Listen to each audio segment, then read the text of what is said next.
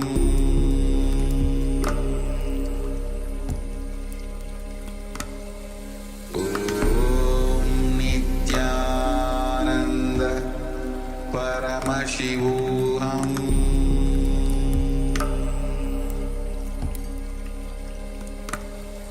Om Nityananda Paramashivoham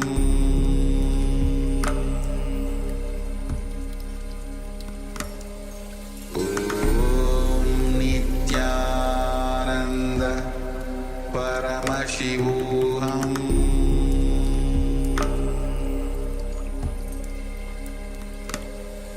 Om Nityananda Paramashivoham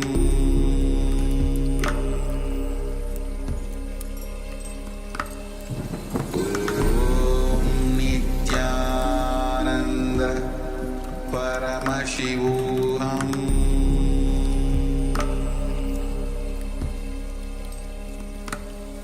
Om Nityananda Paramashivoham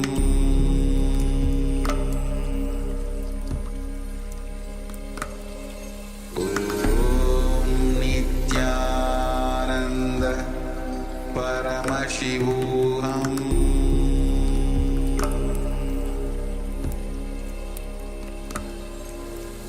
Om Nityananda Paramashivoham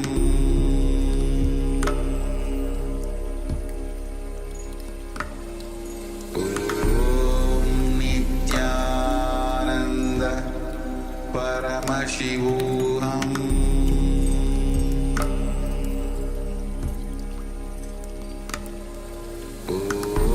Om Nityananda Paramashivoham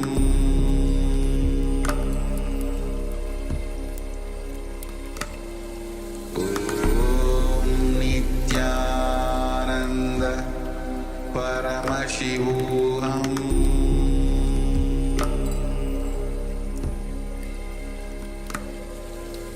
Om Nityananda Paramashivoham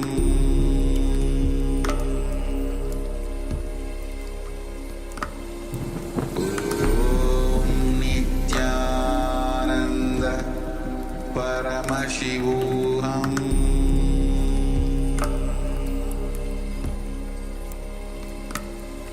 Om Nityananda Paramashivoham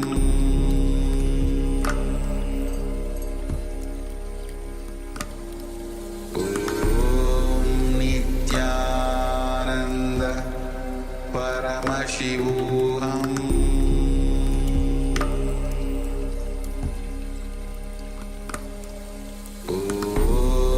Nityananda Paramashivoham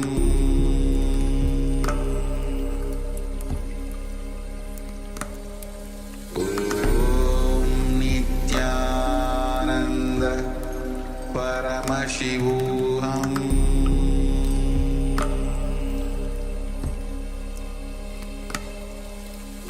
Om Nityananda Paramashivoham.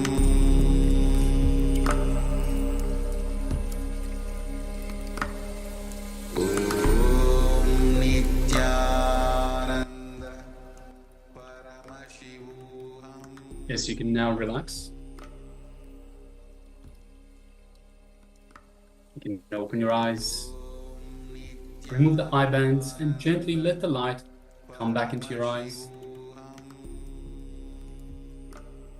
And once again, requesting everyone to please switch on your cameras, be available in the camera frame. So we have Ma Fo Xiao Lan, we have Sri Nityananda, and we have Ma Ling Ling too. Requesting please switch on your cameras and be available in the camera frame. And also Ma Nityananda, Ma, your camera is switched on, but you're unavailable. You're not in the camera frame, Ma. requesting everyone, please make yourselves available. See, it's important to be in the camera frame, and I'll tell you why.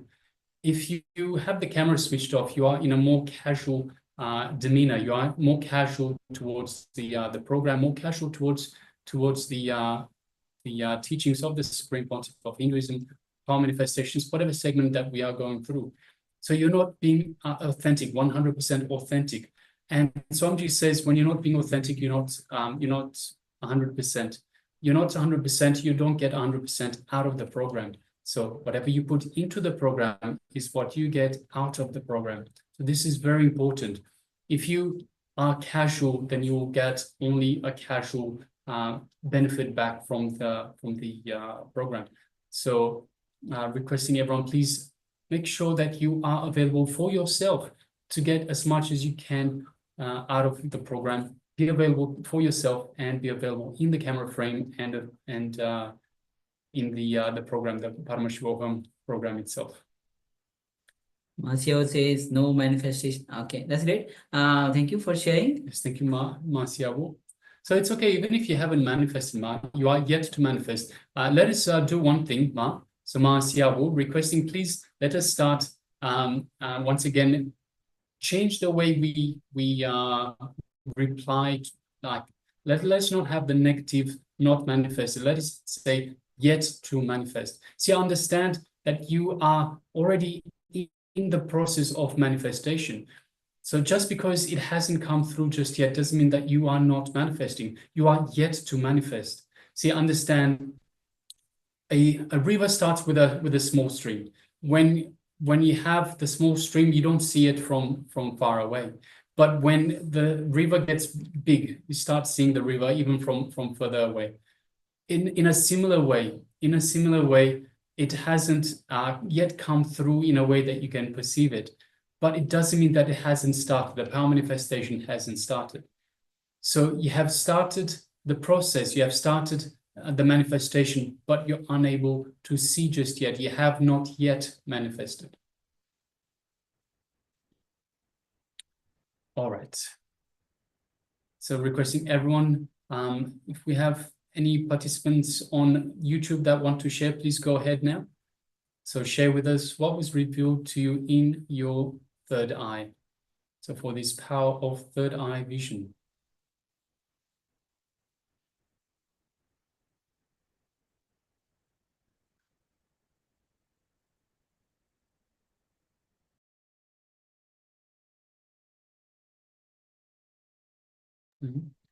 Yes, we have comments from Akulalaya about how do I unclutch from anything. Okay, so this is basically the comments from the meditation on the unclutching. So yes, so as Swamiji has explained about the unclutching, understanding that every thought. Okay, we have sharings from Akulalaya. A mushroom, building, cars. I saw a beach. Wow, thank you. An evening sky with buildings. Thank you. Thank you, Akulaya. Thank you very much for sharing that. Great. So in terms of the unclutching itself, so unclutch, simply, we've discussed this earlier with in previous days, Aya. Unclutching is simply becoming the witness. So how do you unclutch from everything? Become the witness to everything. See yourself as external to everything that is happening. So by becoming the witness, you don't get involved in whatever is happening. And also understanding that clutching, we are actually clutching into everything. This, whether it is pain shaft or joy shaft, actually the shaft does not exist. Each and every incident is independent. But what we do is, whenever some incident happens, we connect that incident with the past incidents and clutch and make it a shaft. And the more and more the shaft gets elongated, our experience of that pain shaft increases. And that is what we suffer in terms of it, whether it is worries, whether it is in terms of pain or any other kinds of fears, disturbances, depression. We collect all these incidents and make it a shaft. And the good news is the shaft does not exist. By our own nature, thoughts are independent and linear. One thought can come because another thought has already been replaced. So when you unclutch, when you allow, suppose you are having a thought of a monkey again and again and it is disturbing you. Again, you don't want the monkey to appear in your mind. You don't want that word, but again it is coming and you're getting disturbed by it. Have another 1 cup of coffee. The moment you have a thought of coffee, that thought of monkey has left in your system. Now you'll say that again it has come. Then someone says, again take another coffee. Again, so means if you can unclutch one time, then you can replace that thought again and again. If it comes again, have another cup of tea, have another cup of glass of juice. So you can practice again and again unclutching, because thoughts are linear. If one thought can come because it has replaced another thought. Okay. All right, so let us start verifying the. Just one moment. I'm batting in cricket. How do I batting in cricket? How do I just unclutch? Like I don't understand how to feel it. Because automatically I am attached to my body, right? Like this emotions, so idols, what it feels like. So yeah, even if you are playing cricket, doing the batting, just focus on what you need to do. There's so many other thoughts will come during the batting. So that will disturb you, and that will actually take away your focus itself while you are playing the cricket. So we discussed this as well before. So we're talking in terms of emotions, feelings while you're batting, while you're playing cricket. See, first of all, before you get out there, take a few long deep breaths in and out. That will center yourself, will ground yourself in. So you will ground yourself. So this way, the emotions will disappear. If the emotions come back up, have a look. Just bring awareness to the emotion and see where it's coming from. Just by bringing awareness to the emotion, it will melt away. So instead of being overcome by the emotion, welcome the emotion and observe it, bring awareness to it, and it will disappear. So I hope that helps. Yes. Anything else there? You can always go ahead and write down. See, also by the very act of bringing awareness to the emotion itself, you become the witness. So you bring awareness, you are witnessing the emotion. So have a look at the emotion wherever it feels in the body. So if it feels in the chest, then bring your awareness to that area and just have a look. Where is it coming from? And what exactly is it? You'll see by bringing your awareness to it, it will melt away. By the time it's melted away, you're ready to bat. Yes. So if you have any other further questions, you can always put it down.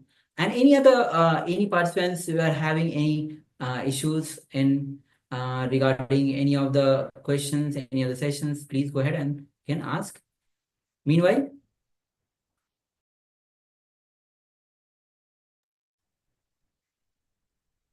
so meanwhile, let us move on to the verification stage.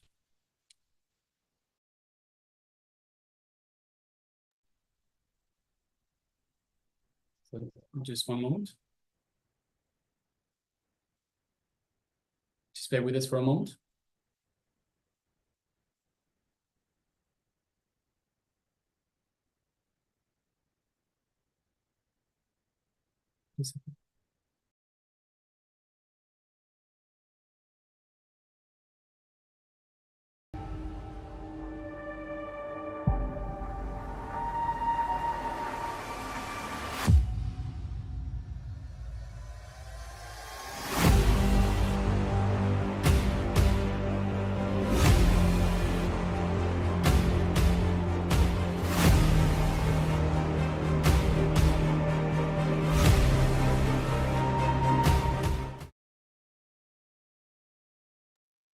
Yes, completing for the technical glitch.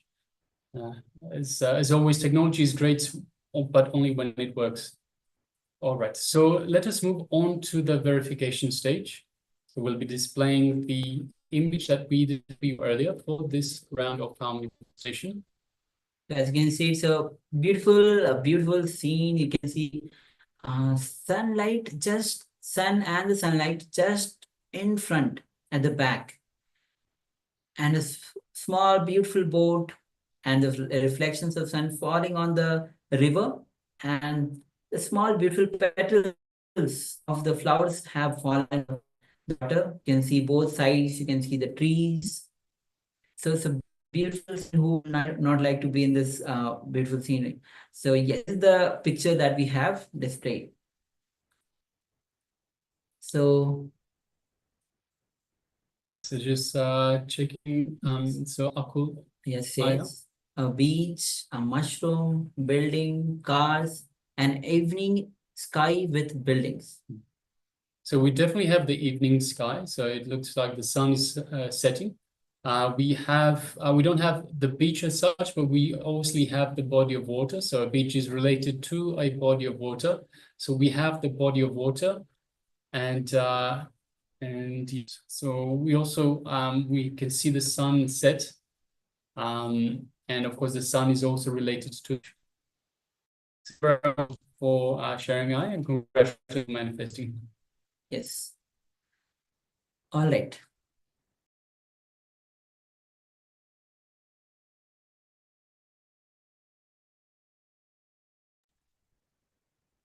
Yes. So unclutching also, but don't attach. Yes. So unclutching means you are just being aware of the thoughts, being just as a witness to the thoughts. You are not getting engaged with the thoughts. You're not getting carried away by the thoughts. Thoughts are coming, thoughts are going.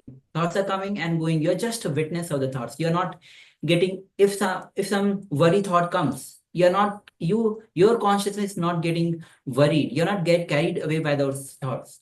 So being a witness of it and still not getting disturbed by those thoughts. You're not clutching to those thoughts, even though these are coming, but you are not affected by these thoughts. So once again, Aya, your last question. So you told me to put awareness to these emotions. Isn't that attaching? No, it isn't. It's not attaching. So you are not, see, when you have a thought that comes up, when you detach yourself, you can bring awareness to it and detach yourself. Not bring awareness by getting entangled, involved in the thought. So let's say the thoughts that comes up is to do with being at the beach and a party that's coming up later. You understand that that's the thought, what it's about. You can bring awareness. Hey, I understand this is a thought. This is the awareness that you bring into it. In terms of the emotions, you bring emotion. You bring awareness to the area where the emotion is being displayed, where it affects. So you'll find the emotions. If it's fear, it'll be lowered down. It might be up in the chest, cramping in the chest, wherever the emotion expresses itself. Bring awareness to the area. Bring awareness to the emotions.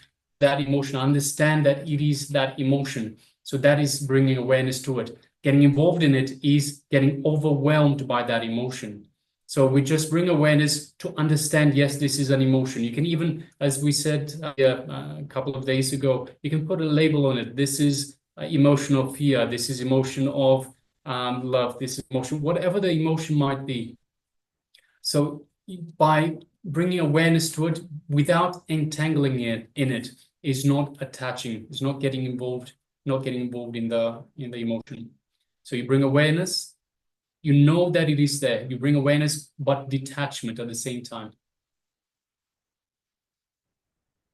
All right. So this was the round of the power manifestation. We'll have more a number of rounds of power manifestations. And still, any of you have any questions?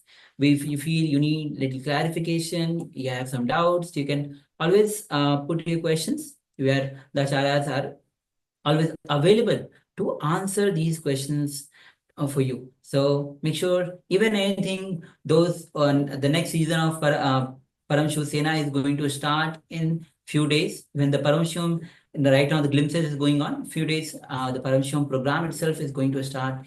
Invite your friends and families, especially those who are looking for the transformation, and especially even in any way, if you can get them connected to Swamiji through the program, way to transform their life. That will be a great help you'll do to them so that they get enriched. And moment you enrich others, you cause your own reality as well. So with this, now we'll be entering into the next session, which is going to be on the introduction to Sage Ashtavakra.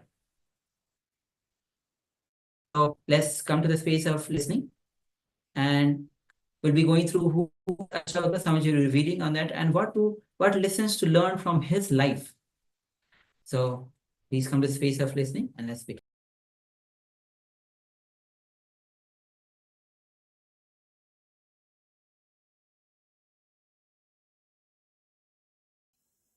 Let's start with a small story. In a school, all the scout boys are supposed to tell their teacher the good deed which they did for that day. Every day they are supposed to do a good deed, come and report to the teacher. One day, 3 friends, all 3 boys, they stood up and they said, "Sir, today we helped an old lady to cross the road." Teacher was not able to understand.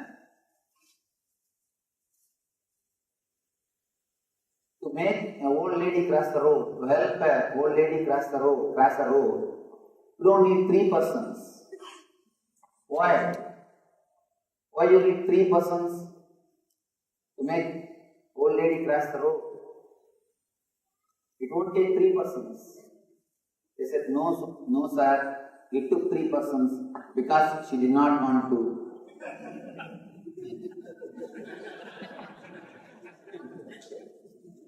Because she did not want to cross the road. Many times, the help extended without thinking about the situation. When you try to help somebody without they asking you, you create only more and more trouble for them. Almost all our services done out of ego ends only in creating trouble for others.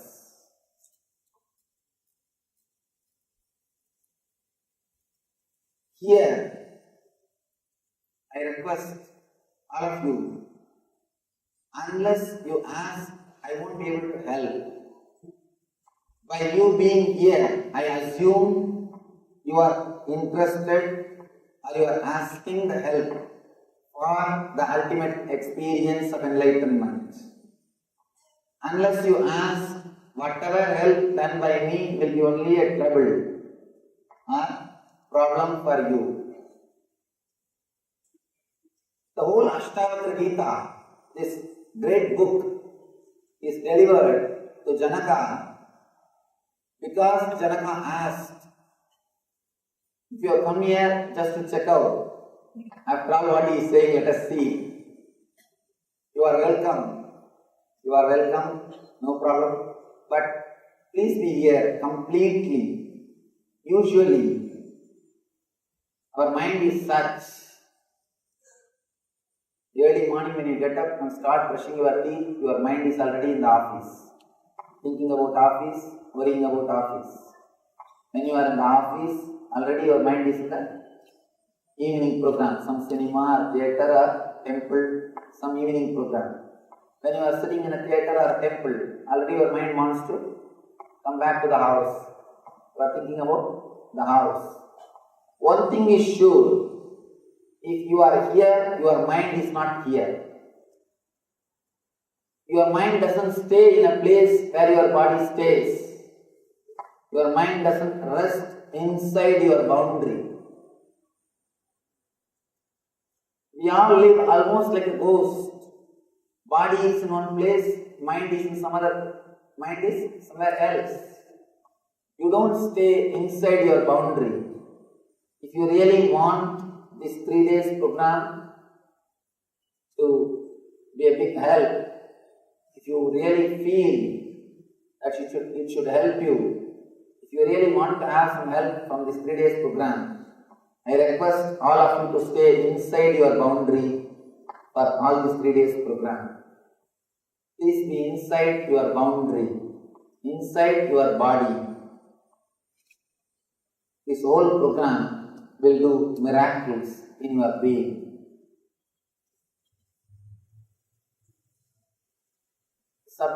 Today's subject is enlightenment. It is possible. Before entering into the subject, let me introduce the book, the Ashtavakra Gita. Man has created so many spiritual scriptures, but nothing can be compared to Ashtavakra Gita. This book is a pure spiritual science. It's a technology created by Ashtavakra to reproduce the same experience which happened in Ashtavakra.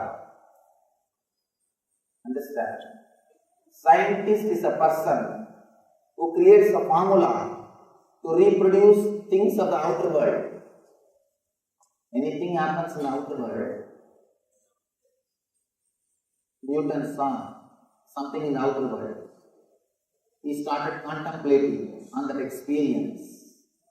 For example, apple dropping, apple falling from the tree. And he started contemplating on the experience.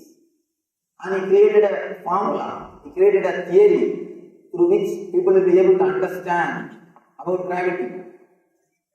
Scientist is a person who creates formula or theories to make outwardly things clear for people to understand outwardly things. Scientist is a person who creates formula to reproduce the understandings of the outer world. Spiritual master is a person who creates a formula to reproduce the experience of the inner world. Ashtavakra is a spiritual scientist. He created a beautiful technology through which he is able to reproduce the same experience which happened in him. All you need is just a little bit of sincerity. Just be inside your boundary. You will see Ashtavakra Sutras work on you. The scripture created by him, the technology created by him, can reproduce the same experience which happened in him. All you need to do is be inside your boundary. Be inside your being. The whole story of Ashtavakra is beautiful, beautiful story. And we don't know much about Ashtavakra, but there are few incidents, very significant incidents. The story starts before his birth.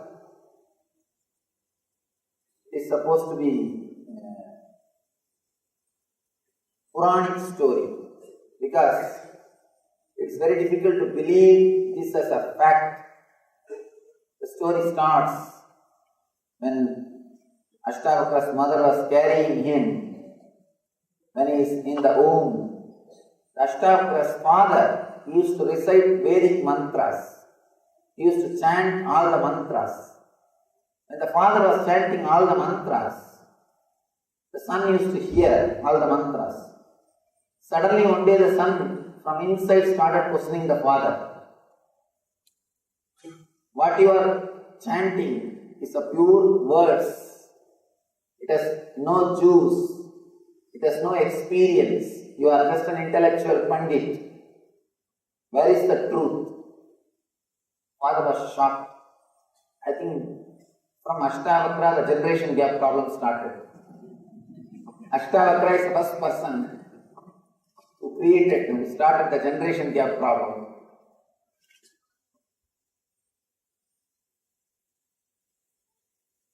Ashtavakra is asking, what happened to the knowledge? What happened to the wisdom? You are just reciting only words. It's the pure words. It has no juice. It has no wisdom. What happened?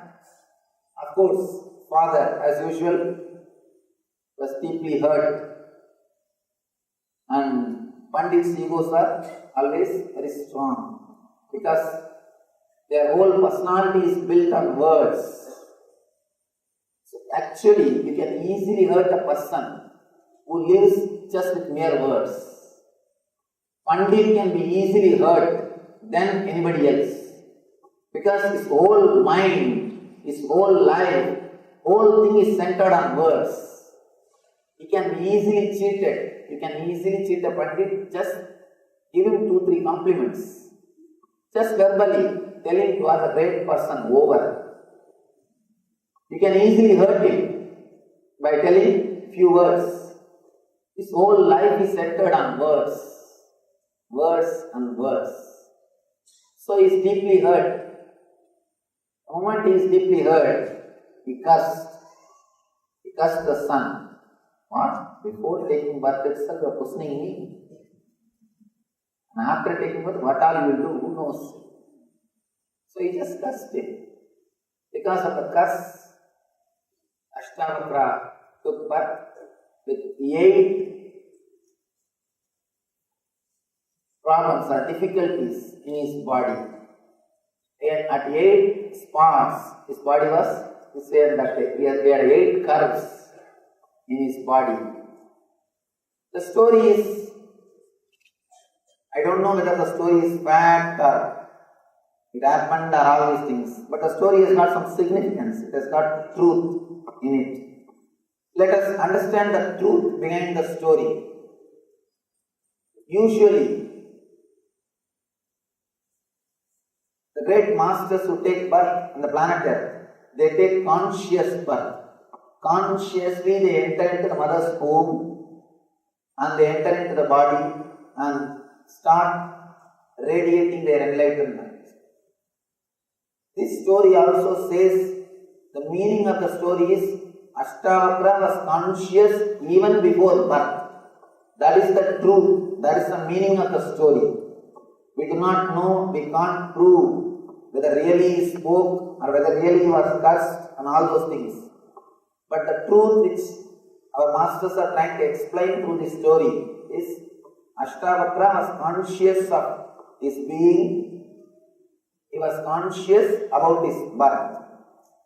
Next, the next story, that's another beautiful story. He goes to Janakaraja's palace. Janaka was a great king. Goes to the palace of Janaka. The moment Ashtavakra entered Janaka's palace, the whole palace started laughing because Ashtavakra was so ugly. He had 8 curves in his body. People started laughing. All his ministers, all his people, including Janaka, everybody started laughing. And Ashtavakra's spontaneity, he was not hurt. If you are hurt, you are defeated. At any point, if you are hurt, you are defeated. If you become angry, you are defeated. He is not hurt. He was not disturbed. He was not hurt. He was not disturbed. He was just completely relaxed. He says, "Oh Janaka, I thought you were a great rishi. I thought you were a great enlightened person. You are a great yogi. But neither you are a yogi, nor you have any yogis around you. You have only cobblers in your court. You have only shoemakers in your court." Ashtavakra boldly says, "You have only shoemakers in your court." You need to understand this statement. It's a beautiful statement. Straight away, boldly a 12-year-old boy, 12-year-old handicapped boy, is straight away talking to a king of the country. You are good at it. Really, one person came to me just a few months ago. He started asking, please Swamiji, teach me how to achieve God, how to achieve enlightenment. And I started talking, how are you? You are from where? What you are doing? What business you are doing? How many kids you have? He started answering all these questions. He started the general talk. After that, he was with me 3 hours. He did not even raise the question again. 3 hours he was with me. He did not even bother to ask the main question with which he came. Then understand the importance or really how much the question is inside him. He is asking just because he has to ask something. And throughout the 3 hours, he was actually talking to me. I did not even speak. And the fun is not even this. After going out, he is telling my secretary, Swamiji spoke so many things, so many great things. Swamiji told so many good things. When I came out, the secretary asked me, Swamiji, what did he speak? He was so happy. I said, just I let him speak, that's all. I allowed him to speak, that's all. When you allow somebody to advise you, really they feel good. So little bit of one or two mistakes are good. It opens up. The atmosphere will not be tense. It will not be professional atmosphere. So one or two, once in a while, all these things are okay. Handicapped 12-year-old boy, Ashtavakra, is entering into the court and the whole court is laughing. If we are in that place, first thing we would have become angry. First, our ego would have been hurt, angry. Next, either you would have shouted or you would have left that place. That's all. But here is a person. Nobody can disrespect a person who lives in spontaneity. Nobody can disrespect if he has got respect for himself. Nobody can give you suffering unless you give silent permission. Unless you allow, unless you give your silent permission, nobody can disrespect you. Nobody can hurt you. Here, Ashtavakra is such an integrated being, such beautiful being. He is not allowing others to hurt him, depress him. Straight away he talks the spontaneity. You are having only shoemakers. And be very clear, if you become angry, you cannot use the right words.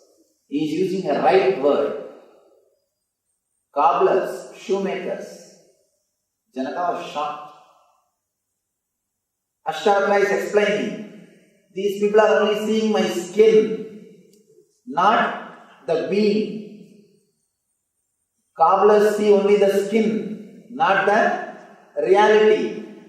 When a cobbler sees an animal, he will think only about the skin, not the being. When a tailor sees you, he will see only your dress. He will measure your being only based on the dress which you are wearing. A jeweler, if he sees you, he will first see only the jewelry which you are wearing. He will judge you only based on the jewelry which you are wearing. He will weigh you based on the gold which you are wearing. People look at things only from their angle. They have their own ideas. They have their own imaginations. Ashtavakra says, you have only cobblers around you. People who see only skin, not the being. My body is got 8 curves, no doubt, but my being is pure. My being is straight. You can't upset a man who lives in spontaneity. You can't stop him. You can't disrespect him.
Yes, Nityananda, all of you. Yes, Nityananda. So, about the Ashtavakra, Swami says the one who lives in spontaneity, he can never be hurt. Only a person who lives in spontaneity, he is a person who lives, who can never be hurt. He gives the example of how the Ashtavakra, who was bent from 8 places, Ashtavakra, his body was ugly. The moment he entered into the king's Janaka's court, all the people started laughing at watching or seeing his body. But he says very beautifully that you are seeing my body, but I am straight from my being. And King Janaka, being a great seeker himself, he realized, he might have laughed, but when he realized his wisdom, he actually it was Ashtavakra responsible for King Janaka to get enlightened. So with this, we now will be entering into the internalization exercise, where we'll be having a little depth of how to live, how every moment is independent, understanding that life is not a chain, every moment is independent. But if you look at our life, we try to connect every moment, every incident with some incident, because we form some chain, and then we make a logic out of it because of the past experiences. But the life is not a chain. Every moment is independent. Be very clear. Your life is not an interconnected chain as you think it is. Every moment is individual. Every moment is separate and independent movement. Yes, so as such, the pain that you had perhaps 10 years ago, the pain you had 9 years ago, 8 years ago, 7 years ago, even the pain that you experienced last week, the pain that you experienced yesterday, each one are unconnected. They're independent individual incidents. They all have different reason for happening. But the problem is that we start connecting all of these and we create a shaft of pain, saying, my life is pain. Having had all these pains for so many years, then my life is pain. And when we connect all these thoughts, we create one big shaft that says, my life is pain. But is that really true? Well, no, it isn't. Because think about all the times, all the sweet incidents that have come between that. So you had pain 10 years ago, then you had pain 1 year ago, 9 years ago, and 8 years ago, and so forth. So in that 1 year, surely there must have been some sweet incidents as well, some incidents where you enjoyed, where you had pleasure. So it is where it's not just one continuous shaft, but we create it as such, and we create an enemy that doesn't exist. Surely it must be at least a few moments of joy in between these pain moments. So we'll be entering into the exercise, unclutching from the pain shafts. And if you think if you don't have pain shaft, look in. All the shafts that we create mostly are the pain shafts. You might be not remembering this moment, but all the shafts that we go on creating, and all, Swami says beautifully, rarely we create a joy shaft, most of them are the pain shaft. So let's enter into this exercise sincerely. Do this with all pain situations you are currently facing and see how the whole experience just transforms you. So we'll be projecting the steps for this and exercise one by one. There's 3 steps. We'll be entering into each step one by one. So let's get ready with a pen and paper so that we can start with this exercise. And the first step in this exercise is that describe a painful situation you are currently facing. So this is the first step. So let's take a few minutes and pen down all the painful situations that you are currently facing. Please go ahead.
Now let's move on to the second step.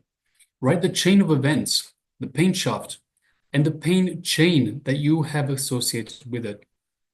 So once again, after describing painful situations that you are currently facing, write the chain of events, the pain shaft that you have created, and the pain chain that is associated with it. Let us continue.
permissions for.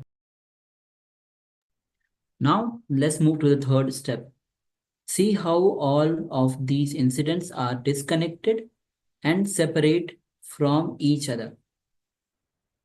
So all the painful incidents, situations that you have penned down, and the chain of events, pain shafts, or the pain chains that you have penned down associated with that painful situations. See how all of these incidents are disconnected and separate from each other. Please go ahead.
Yes. Now you can slowly relax from this internalization exercise where you have realized how you can unclutch from the pain incident, pain shaft, the shafts that you are currently facing, the painful situations that you are currently facing in your life, and how you have written down the chain of events connected to that particular painful situations, the incidents that you're currently facing.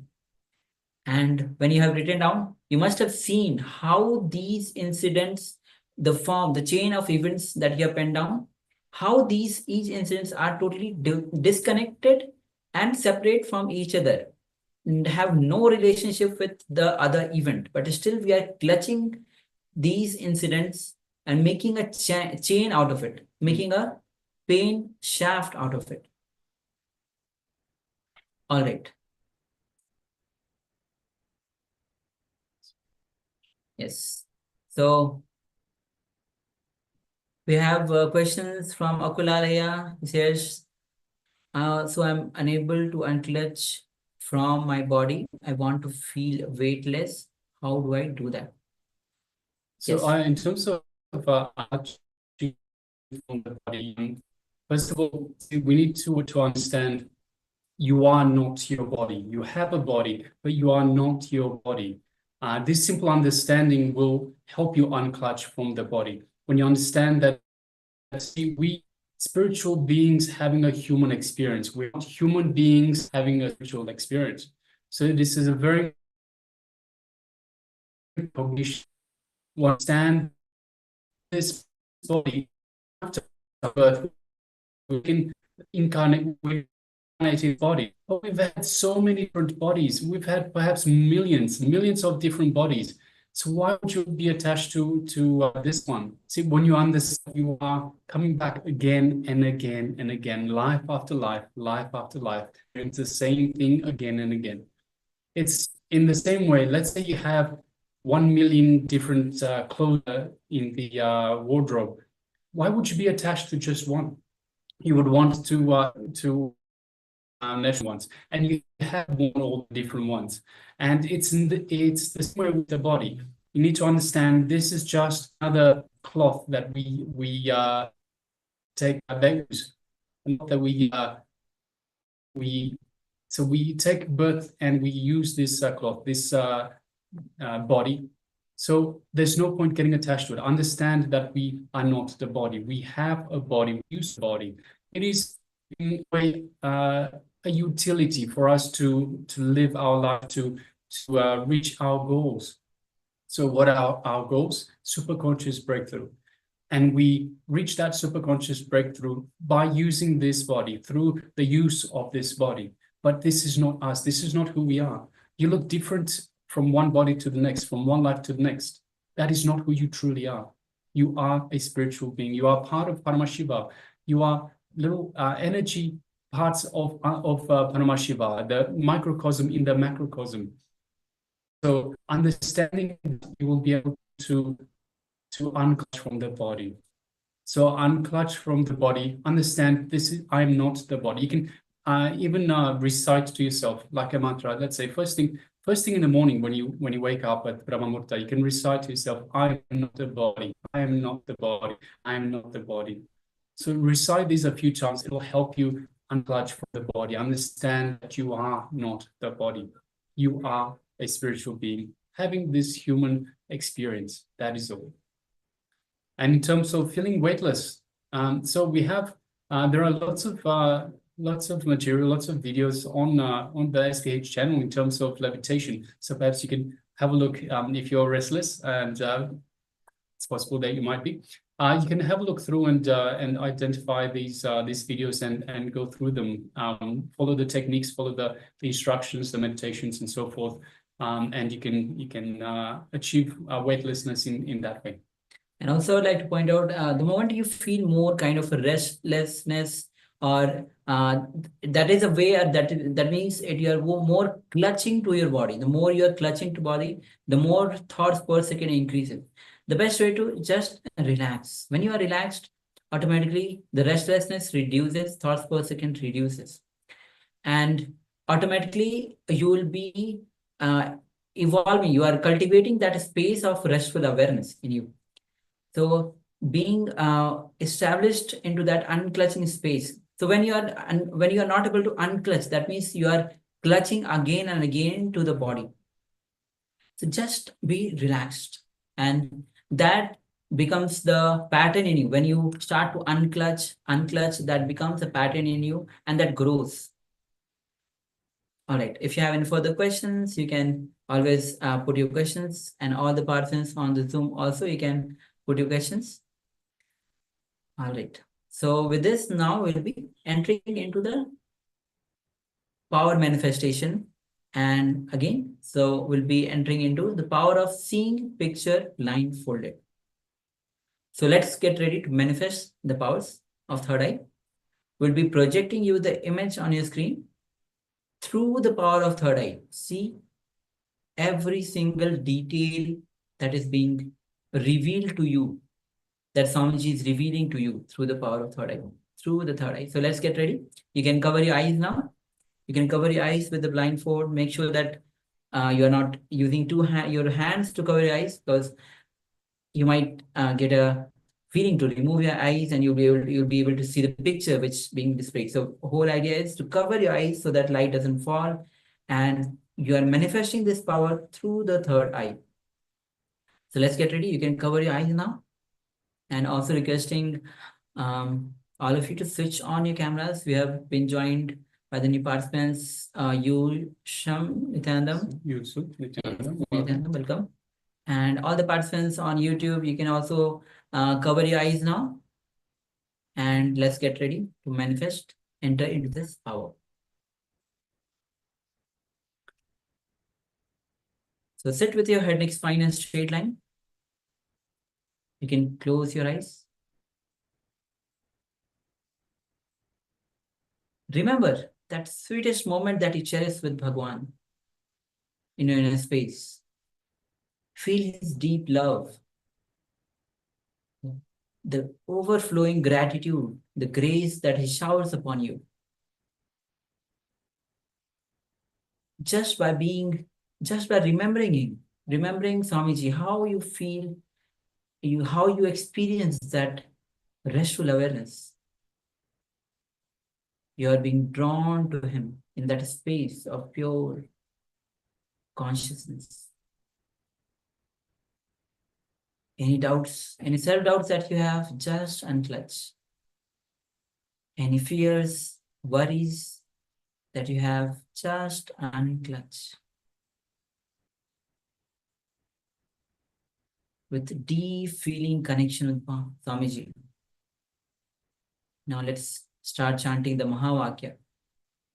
Om Nityananda Paramashivoham. Om Nityananda Paramashivoham. Om Nityananda Paramashivoham. Yes. With this deep feeling connection with Bhagavan, with that unclutched space, let's enter into the manifestation. Keep your eyes closed, covered with the eye bands. Now we'll be projecting the image on your screen. Let's begin this manifestation. The image is being projected. Let's begin. Paramashivoham.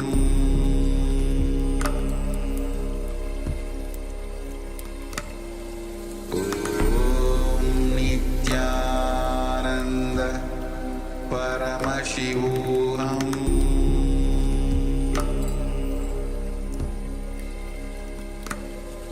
Om Nityananda Paramashivoham.